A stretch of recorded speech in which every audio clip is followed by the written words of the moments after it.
kembali lagi di vlog aku. Nah, udah lama banget nih nggak ngonten. Nah, kali ini aku konten lagi dengan wajahku yang seperti ini. Ya, jadi yang jerawatnya itu belum hilang-hilang. Oke, kita lanjut aja ke kontennya. Nah, kali ini aku akan memberikan sedikit informasi lagi, dan mari kita belajar lagi. Belajar kali ini soal pola tidur. Biasanya kadang di bulan puasa itu, kalau aku pribadi sih lebih kayak tidurnya kadang suka molor, terus bangunnya kadang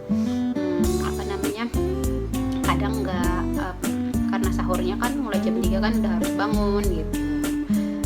Dan kayak kalau kayak gitu kan pasti di siang hari akhirnya kita tidurnya lebih kayak lebih banyak gitu nggak sih? Ternyata itu bukan nggak boleh ya, tapi lebih tepatnya itu kalau kita tidur tidur siang itu biar lebih berkualitas, kita tidur di antara 10 sampai 25 menit. Nah, itu tuh tidur yang efisien gitu. Nah, lanjut aja kita bahas gimana cara sih untuk tidur, pola tidur kita yang nyenyak dan biar jadi gini. Ternyata gengs, dengan kita tidur yang nyenyak itu biasanya di pagi hari atau aktivitas kita itu kalau kita tidur nyenyak, biasanya aktivitas kita di pagi hari itu kita kebutuhan, kalau kita tidur di atas 8 jam itu biasanya tubuh kita tuh lebih fit, terus juga pola pikir kita juga berpengaruh sebenarnya. Jadi kalau kita tidur 8 jam satu hari itu biasanya di pagi hari itu kita lebih fit, terus pola pikir kita nggak terganggu, jadi kita lebih fokus gitu. Sebenarnya itu sih. Nah, dulu aku sempat baca-baca artikel soal pola tidur sih. Nah, kali ini nih aku akan bahas pola tidurnya. Nah, pertama-tama kita ada yang harus kita tentukan adalah jadwal tidur kita atau alarm. Ya, bisa dengan cara kita setel di HP kita, ataupun yang lagi tren di TikTok kayak misal bangunin via ayang-ayang gimana gitu, canda ya. Oke, lanjut. Di sini kita ada jadwal tidur. Nah, di sini dilansir dari Mayo Clinic bahwa usahakan untuk tidur dan bangun tepat waktu yang sama setiap hari. Nah, cobalah untuk membatasi perbedaan jadwal tidur di malam hari dan di akhir pekan lebih dari 1 jam kayak gitu. Nah, konsistensi ini akan memperkuat siklus tidur kita. Terus juga jika tidak tertidur dalam waktu, nah ini nih biasanya kalau kita kan tidur kayak main HP dulu, gelindang-gelindung dulu gitu kan, jadi kayak mau tidur tuh agak susah gitu. Nah, ini nih, jika kita tidak tertidur dalam waktu sekitar 20 menit, tinggalkan kamar tidur untuk melakukan sesuatu yang menyenangkan. Ya sih, misal dalam 1 jam tuh kita nggak tidur, mungkin kita bisa keluar di luar tuh kan ngirup udara segar malam, itu mungkin kayak lebih kayak kita lebih senang, terus ya udah gitu. Dan kalau misalnya kita udah senang itu kan malah lebih enak nggak sih, maksudnya kayak kita lebih refresh gitu.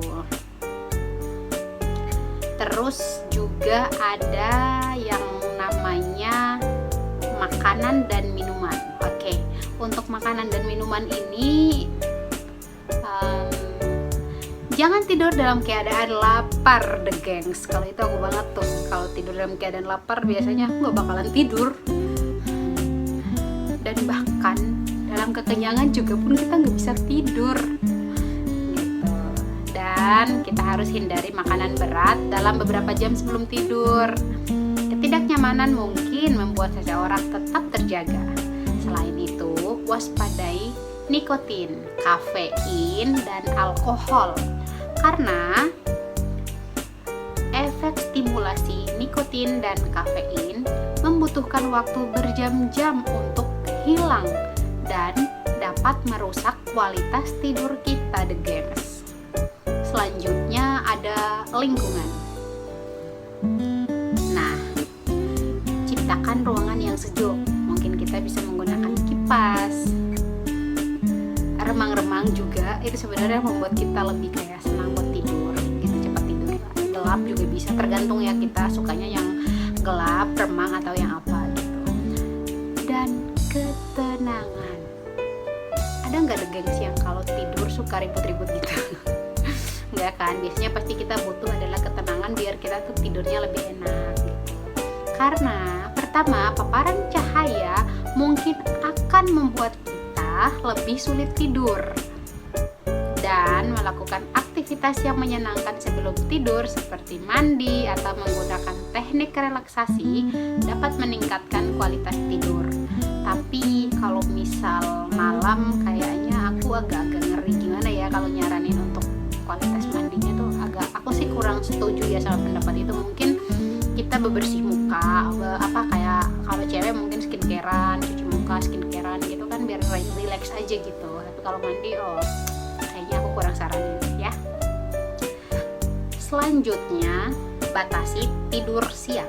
Kayak aku bilang di video sebelumnya bahwa kita membutuhkan kualitas tidur, maksudnya kualitas tidur untuk siang hari itu dari 10 sampai 20 atau 25 menit gitu. Itu sebenarnya kualitas tidur yang efisien. Selanjutnya, kelola stres. Memang sih poin satu ini nih agak lama gimana gitu kan. Kalau kita kelola stres itu, teman-teman pernah ngebayangin nggak? Kita lagi stres banget tapi paksa untuk tidur. Itu sebenarnya kan malah ada juga yang kayak puyeng gitu kepalanya kan. Tapi ini nih, coba untuk tidak menyimpan kekhawatiran akan sesuatu. Misalkan pekerjaan kita. Nah, kita mencoba, memang benar kita akan berpikir gimana dan bagaimana gitu. Tapi kalau di saat kita tidur, sebagaimana bisa tuh kita agak sedikit menghindar, karena ketika kita mikir besok kita mau kerjain ini, besok kita mau kayak gini nih, kualitas tidur kita hari itu tuh jadi kayak keganggu gitu. Nah, manajemen stres mungkin bisa dibantu dengan menetapkan prioritas. Nah, itu tuh poinnya adalah menetapkan prioritas ya teman-teman. Meditasi juga dapat meredakan kecemasan. Singkirkan semua masalah, persoalan pekerjaan atau hal-hal yang lain 2-3 jam sebelum kita tidur. Kemungkinan kita tidur di jam 9, dari jam 7 sampai menuju jam 9 kita nggak boleh mikir apa-apa dulu ya, biar lebih tenang. Selanjutnya kita bisa juga olahraga. Nah, olahraga itu kan nggak harus kita lari malam ya gitu. Jadi olahraga itu mungkin kita juga bisa kayak olahraga kecil di kamar, kayak apa tuh nama jenis olahraganya aku agak lupa ya. Nah, olahraga secara teratur membantu mendapatkan tidur yang lebih nyenyak selama tidak melakukannya terlalu dekat dengan waktu tidur. Nah, selesaikan olahraga berat dalam waktu 3-4 jam sebelum tidur. Kemungkinan kita akan olahraga di jam 5 sampai jam 6 sebelum kita tidur gitu. Tapi di sini juga ada yang disarankan menggunakan obat tidur sih. Tapi kalau aku sih, kalau masih bisa kita prioritasin yang kayak kita bisa manage stres kita gitu. Walaupun kadang emang bicara tuh bisa, tapi kalau memanage itu gimana gitu ya.